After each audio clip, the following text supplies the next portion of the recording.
ये निर्मला ताई तब जब भी आती है बवाल मचा देती है। इस साल का बजट अनाउंस कर दिया है, तो इस बजट में ऐसा क्या है जो सब लोग पगला गए हैं। नंबर 1, अब हर स्कूल में कंटेंट क्रिएशन लैब ओपन होंगे। Creative fields, editing, story telling, copy writing, content writing, अब ये फील्ड सिर्फ साइड हसल नहीं है, अब तगड़े फील्ड बनेंगे। तो इस फील्ड से कुछ भी सीखना है तो मुझे फॉलो जरूर कर लेना।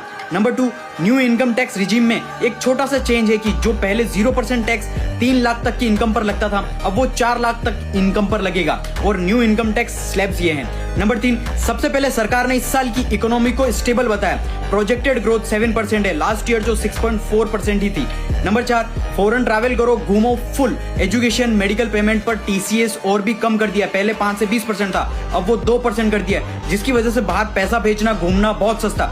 नंबर 5, ट्रेडिंग करने वालों की जान ही निकाल दी है, क्योंकि तुम्हारी एसटीटी सिक्योरिटी ट्रांजैक्शन टैक्सेस बढ़ा दिया है, जिसकी वजह से तुम लोग ट्रेडिंग करना अब बहुत महंगा एक्सपेंसिव पड़ेगा। नंबर 6, अब फॉरेन इन्वेस्टमेंट और पोर्टफोलियो इन्वेस्टमेंट स्कीम के थ्रू डायरेक्टली तुम लोग इंडियन स्टॉक में इन्वेस्ट कर पाओगे। पहले जो लिमिट थी इंडिविजुअल लोगों के लिए 5%, अब वो 10% हो गई, टोटल लिमिट 24% हो गई, जिससे बाहर की फॉरेन इन्वेस्टमेंट को हम अट्रैक्ट कर पाएंगे इंडिया में इन्वेस्टमेंट करने के लिए। नंबर 7, एआई और सेमीकंडक्टर को तेजी से डिमांड देखते हुए हमारी गवर्नमेंट ने सेमीकंडक्टर मिशन 2.0 लॉन्च किया है, जिसके लिए 40,000 करोड़ का बजट एलोकेट किया है। इसमें सेमीकंडक्टर सेंटर्स बनाए जाएंगे।